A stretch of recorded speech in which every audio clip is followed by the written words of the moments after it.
I'm Alexander Hefner, your host on The Open Mind. Thanks for watching. I hope you and your families are staying well. My guest today is Mike Madrid. He is co-founder of the Lincoln Project. Mike, it's a pleasure to see you. I understand you just returned from the Lincoln Project Fortress in Utah. Yeah, Alex, it's always good to talk to you. We finally are wrapping up, I think, the presidential race and gearing up for the specials in Georgia. So just got home to Sacramento.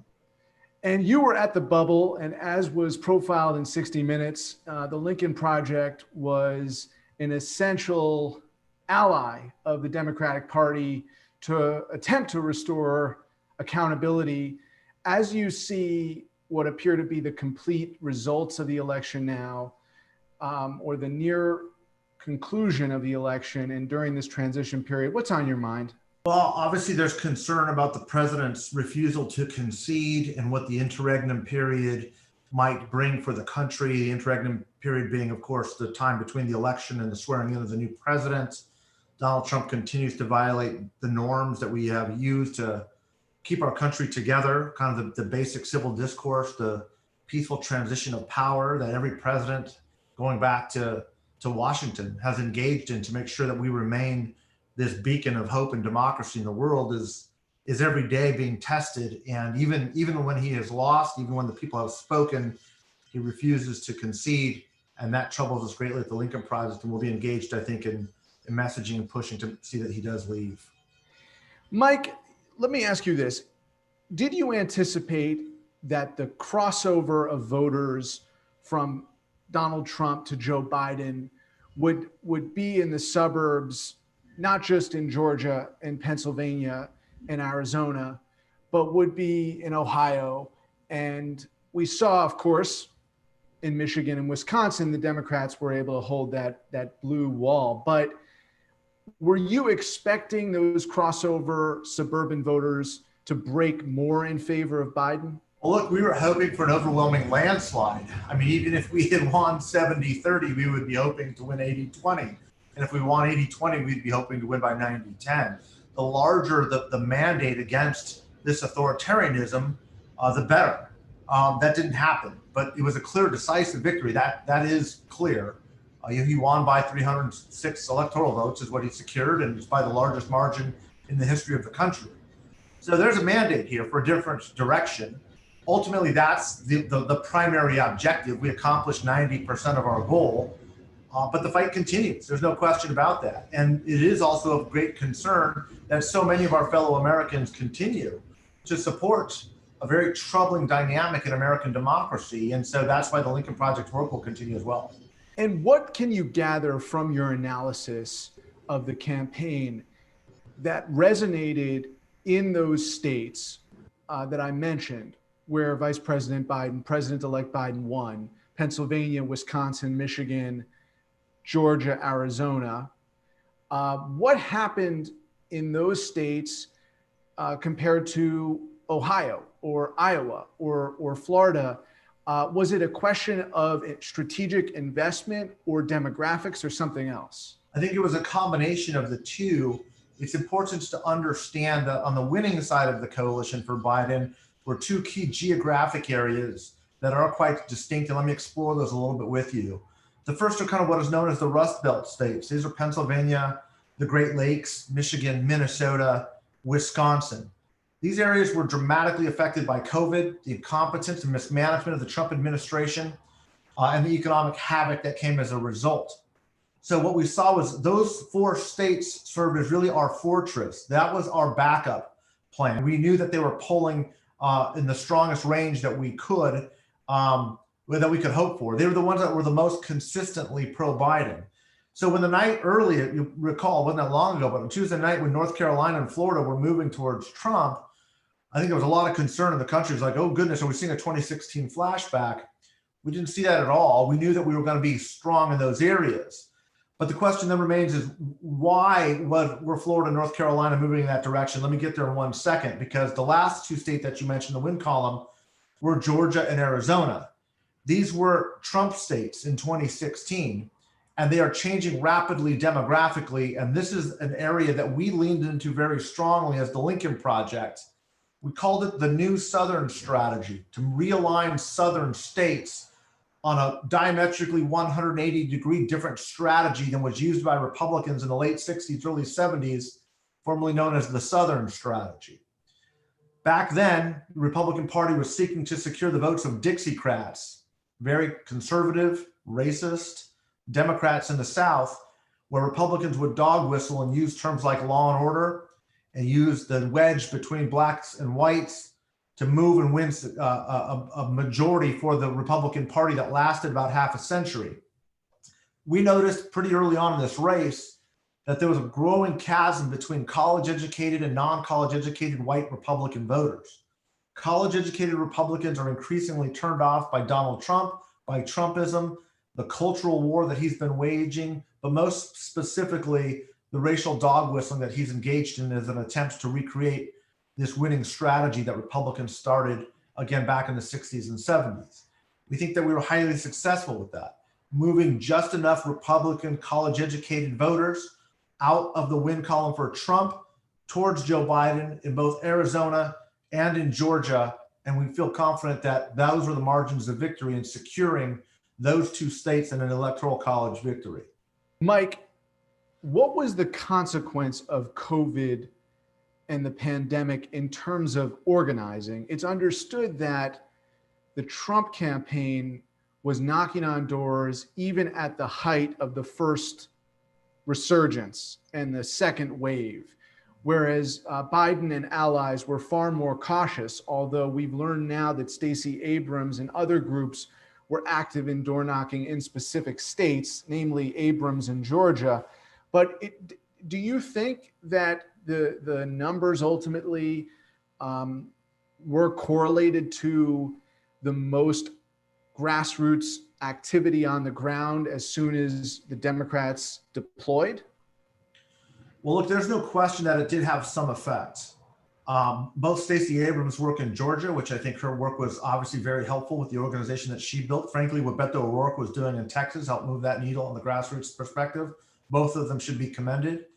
But I also think we need to commend Joe Biden for taking the proper health precautions of not endangering the lives of his fellow countrymen, despite the ensuing political campaign. Donald Trump, of course, could care less, both putting his own campaign staff workers and the voters in the crosshairs of a deadly virus. So there's real moral question is should we be doing this even if we think it's going to win us more votes? Is my political career more important than the lives of my countrymen? For Donald Trump, that answer was yes. For Joe Biden, that answer was no. I think it probably did have an effect in closing the race. We saw an extraordinary number of people who voted for Donald Trump in a non-college white demographic that did not show up in 2016, that did show up. We had a record turnout across the board. I think that door knocking and traditional canvassing probably did move the voter model at least 1 or 2 points. But I still think that Joe Biden did the right thing. I don't think that endangering people's lives is the proper course of action. I think that pushing for a strong universal vote by mail program was the right thing to do, as opposed to asking people to show up en masse, again, in the middle of a global pandemic with a deadly virus, to vote on election day, simply because you could use that as a case to make that fraudulent voting happen when we know that it did not. So it's really not, there are tactical implications, but from my perspective, it was really a moral question. And I think and hope that motivated enough voters to do the right thing, to take action and vote. Obviously, Joe Biden has won the election, and I guess we can presume that at least some of those voters were voting because you had a president-elect who's more responsible than the current president in the White House. That's Bidenism, restoring a moral code. Lincoln-esque. Honest Abe sits behind you in the portrait. Mike, you said to me on our podcast, the Open Mind podcast, months ago, that the Democrats can't keep taking Hispanic voters for granted. And we saw some inroads with the Hispanic community in Arizona for Biden, but it was dismal in Florida, just plain dismal. How do you read that? Well, one thing we've learned now, and again, in November 3rd, just a few days ago, Hispanics surpassed Blacks as the second largest ethnic racial voting group in the country. And as that group gets bigger, the community, as you know, Alex, the diverse elements of the community become more glaring. They become more evident. And there's no question we saw that. What we really did see, though, was a very strong regional component that broke in three different directions. Let me walk you through those. The first, of course, was in Florida, Miami-Dade. This was the Cuban vote, where the Trump campaign spent very effectively, to their credit. I think that was the one county they spent the most amount of money in this entire election cycle, to consolidate the Cuban vote, multi-generational. First, second, and third generation voters were voting in a block in a way that we really, frankly, had never seen before. That, in large part, meant victory for Trump in Florida. Move over to Texas, which was a very competitive state. Most prognosticators, myself included, suggested that the Democrats could win Texas if they could keep the Hispanic vote for Trump under about 30%, maybe even upwards to 33%. They had to keep it lower than that with the turnout that was expected in order for Biden to win. They were not successful in that regard. Hispanic, especially Hispanic men, even in the Rio Grande Valley, border communities, first, second generation Mexican Americans were voting for Trump to the 37%, upwards of 40% range. These are significant numbers, and it's something that has to be examined. The third region was what I call the Arizona-California corridor, where you have the most anti-Republican sentiment amongst Latino voters, predominantly with Mexican Americans. The reason why that anti-Republican sentiment exists is because you had notorious figures like Pete Wilson in California in the mid-1990s, Sheriff Joe Arpaio, who lost his election in 2016. Both states had very torturous political battles with legislation that was anti-immigrant, anti-undocumented, and that politicization created a voting bloc amongst Mexican Americans that opposed Republicans, regardless of whatever it is they stand for, to very strong marked degrees. That's distinct from the Texas experience, at least at this point. And so what we're really looking at is a tremendous regional diversification with this vote. I'm excited as a student of Latino voters, Latino obviously myself. I've been looking at this for 30 years. This is just a great petri dish to start examining the evolution, the assimilative tendencies, and the politicization of the fastest growing segment of the electorate. So going forward, what is clear is that no party and no national presidential campaign will be able to take an overly simplistic tenor towards the Latino community. It's going to have to be very sophisticated, very smart, well-resourced, and probably seamless from top to bottom if a campaign is going to be successful going forward. You had the resistance to socialism on the part of Cubans in Florida, but you also know that Mexican Americans are most closely connected now, if you just think of the government in Mexico, to a left-leaning government. So it's like you said, it's not a monolith. I've proposed on Twitter that there be a detente or some alliance with the Lincoln Project and the Hispanic and Latina and Latino Democratic Coalition, which has in some ways resisted the influence of the center-right element in the Democratic Party now. And I don't know if you, Weaver and co, now consider yourselves proud Democrats or still want to reform the Republican Party. Either way, we're dealing with these special elections now in Georgia. And I said that in the home of FDR, you need Honest Abe. Warm Springs is not just for Roosevelt. You need Roosevelt and Lincoln together. So if you were to build the roadmap for victory in the special elections for the two Democrats running against incumbent Republicans who have been Trump enablers, what is that script? What have we learned from the last 2 weeks that can be applied in these specials? Well, I've spent most of my morning working on exactly that, so I can tell you specifically where we're going to be engaged. But let me back up just a moment because you said something very important. First, I'm not a Democrat. I'm marginally a Republican at this point, and frankly, most members of the Republican Party probably don't want me around because we're very successful in unseating a Republican president and at least a couple U.S. senators because of their authoritarian tendencies and the threat they pose to the Republic. So where does that leave somebody like me? It leaves me squarely in the camp of advocating for my community and the underrepresented. And I'm proud of that. And I will take on the progressive left as much as I take on the extremist right. Both of them, I think, have been engaged, unfortunately, in the last few days in deriding us as allies because they're more worried about their position and stature and influence in the administration than actually advocating for the community. That's their right. They can do that. But we're going to continue doing what we do, which is the right thing. And whoever wants to criticize us can absolutely do that. And I say that as a precursor to the fact that we just got off the phone with one of the largest coalitions of Black churches in Georgia that we will be working with in partnership to ensure dramatic and increased and sustained African-American turnout. It's not ideological. I don't care where you sit on the political spectrum. If you want to try to enforce your progressive agenda on that, you have every right to do that, but I don't care. I just care that people are practicing democracy the way that this country was built and designed to. That's my first priority. The second, and that this is the real important point, which I think some of our friends on the progressive left don't understand. There's no point in trying to take credit if you're not going to be victorious. The Lincoln Project is particularly well suited at moving suburban college-educated white voters into a column that will help Joe Biden win. To me, that's common sense. You win by addition, not by subtraction. And if taking credit is more important to you than saving people's lives, then I think you probably need to re-examine your priorities. Can't force you to do that. It's okay if you don't. I'm going to keep doing what I do, which is building majorities to successfully work towards the empowerment of people and the respect for our traditions and constitutional rights as granted by the founders, although unrealized, with our desire and our need as a Lincoln Project to make this promise of who we are supposed to be become a reality. Long-winded way of saying this. Let's just start working in coalition where there's a common threat. The only way you can win Georgia is by having high African-American turnout and movement from Republican voters towards the Democratic column, in this case, to prevent the Republicans from doing dangerous things. That's how politics works. And also, that's how big tent politics works. When you're fighting autocracy or authoritarianism, whether it's Pinochet or Trump. And you wish that there was more appreciation of that across the board.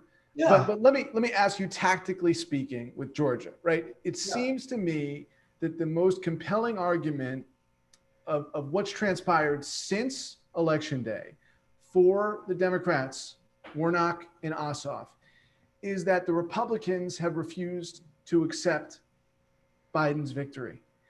They are not conceding in the case of Donald Trump. And so far, one cabinet secretary has been fired. They're destabilizing democracy further. Yep. So is this correct that if Warnock and Ossoff are going to be successful, it's not going to be on big money in politics. It's not going to be on tax hikes for the wealthy. It's not going to be on fiscal or economic issues where, frankly, the public is more on the right than on the left. It's going to be on the assault of democratic norms. And there should be a clock that's running right now. And I encourage you on the Lincoln Project to run this clock when Loeffler and Perdue will congratulate Joe Biden, because as of this recording, they have not done so. Well, and moreover, will they continue to support a president who lost the election and undermining democracy and filing a lawsuit to prevent people's votes from being counted? I mean, that I think is just as important a message. What you're saying is absolutely correct. It's the opposite side of the same coin, I think, is equally correct, right? Both messages are very important, and they're central to, I think, the peaceful transition of power, which is truly the hallmark of a healthy democracy. You have two Republican senators at this point, or at least two Republican candidates who have not vocally said that they will support this peaceful transition of power. My strong sense is they will continue to kowtow to a president who's undermining that. So yes, that is absolutely going to be a central message of what we will be conveying. Again, I think we have a specific lane that we are uniquely positioned to deliver in the way that Democrats cannot. And there are certain things that Democrats do better than we do, like turning out core-based Democratic constituencies. You cannot win Georgia as a Democrat unless you're getting Republicans to vote for you. You can't. You can't. So that's the role that we fully intend to play. We think we can do it very effectively. We just did it effectively in the presidential campaign. Frankly, we just did it effectively in Georgia. So we'll be doing it again. And again, we are working with allies on the left and with the progressive community. Incidentally, we'll work with people on the right. We're not a partisan ideological organization. We're not trying to reform the Republican Party. We're not trying to influence the Biden administration. We're simply trying to keep democracy on its rails. And when a politician or a party veers from that, we will come after them. The tricky thing, Mike, is that when did public policy become separated from whether you have republicanism or autocracy? You know what I mean? I'm with you in the sense that right, center, left, there are economic policies traditionally that have been in each one of those lanes, and sometimes they reverse. But the question of republicanism or democratic republicanism versus authoritarian autocracy, that's clear cut. Yeah, I mean, and can the Democrats win on that? I mean, can they win on that? And what do you think Stacey Abrams did tap into, if you're thinking of not necessarily the threat of Donald Trump's authoritarianism, but a constructive public policy message for Democrats in Georgia? Well, look, I'm a huge believer in the way that you appeal to minority communities are very different and unique. The Black experience in America is very substantively different than the Hispanic community's experience. And as we just discussed, there are different variations even within the Hispanic community. So I want to resist the attempt to kind of just say, how do we do this with people of color? Having said that, I know that's not what you're suggesting, Alex. But having said that, Stacey Abrams was extraordinarily effective in what they were able to do in Georgia in terms of turning out voters of color, Black voters specifically. Very successful. We need her to continue to be successful, frankly, in that. And I think that what drives people in an environment like this is understanding that the threats to basic constitutional and civil rights is very real. Now, I'm not convinced that that's sustainable. It certainly has not been a sustainable model for the Hispanic community. We need to have, and I'm talking about specifically the Hispanic community right now, there needs to be an aspirational middle-class economic agenda for a multicultural nation. Whichever party is able to do that will be the dominant party for the next generation. The Republican Party is not able to do that because it has become the home of white identity politics, and it has rejected a multicultural America. Its language, its president, its leader has decided that America is a white Christian nation, and that's what makes America great. It rejects anything other than that. Conversely, the Democratic Party has a really difficult time because of its constituencies that make up its coalition in advocating for a blue-collar, working-class, non-college educated, middle-class agenda. Doesn't want the types of jobs that oftentimes are done by working-class people. And then when it does, it stifles the economic mobility of those that are engaged in it. So both parties have their own challenges. That's why I don't feel comfortable in either. I have friends on both sides. I have people that don't like me on both sides. I'm very comfortable with that. I sit squarely with my community and I fight for my community. And I don't care if you're a Democrat or a Republican. That's my interest. That's what I will advocate for. It's what the work I did at the Lincoln Project. It's what we'll continue to do, regardless of whether you're an ideological leftist or rightist. It doesn't matter to me. You have confidence, Mike, that the Electoral College vote will be according to the centuries-long tradition. You know, as has been pointed out during the Trump administration, so much of American heritage is on the honor code. It's the honor code. And so there still would be an opportunity for someone with authoritarian impulses to stage effectively a coup during this period. How confident are you that some of the institutional Republicans and Supreme Court justices would intervene if that were to transpire, now that there's a clear Electoral College victory and mandate for Joe Biden? That's a great question. It's a fundamental question, Alex. So let me answer it this way.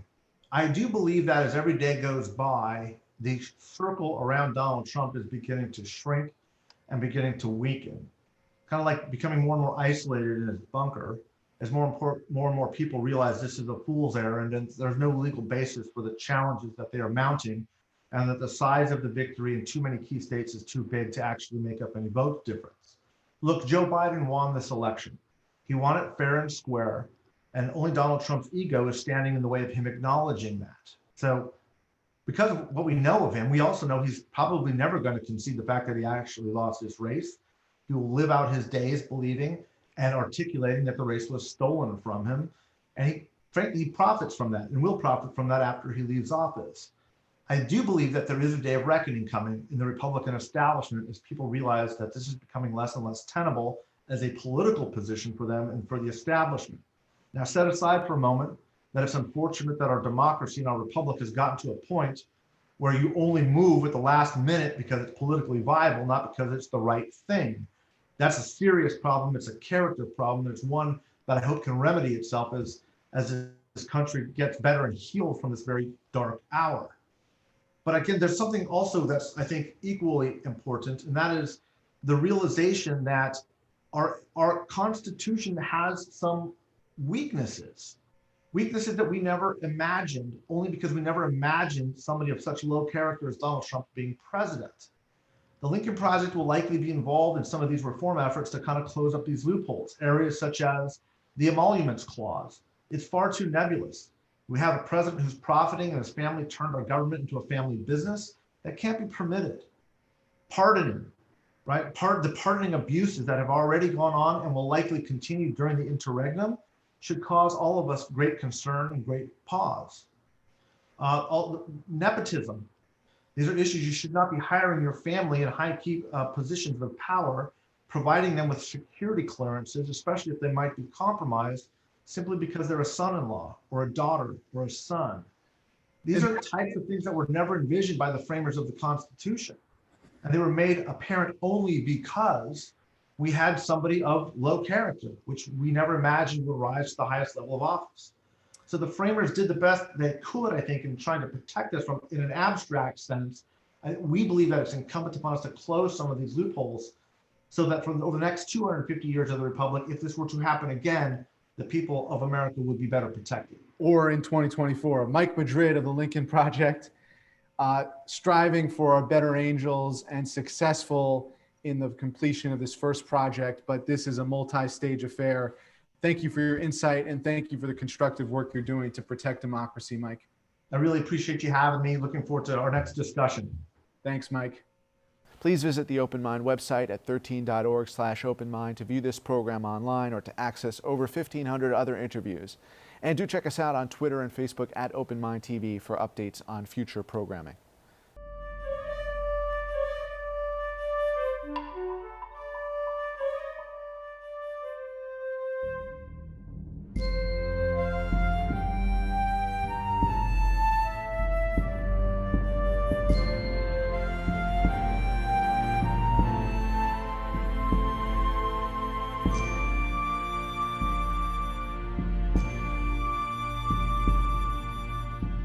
Continuing production of The Open Mind has been made possible by grants from Ann Olnick, Joan Gans Cooney, Lawrence B. Benenson, the Engelson Family Foundation, Alfred P. Sloan Foundation, the John S. and James L. Knight Foundation, William and Flora Hewlett Foundation, Joanne and Kenneth Wellner Foundation, and from the corporate community, Mutual of America.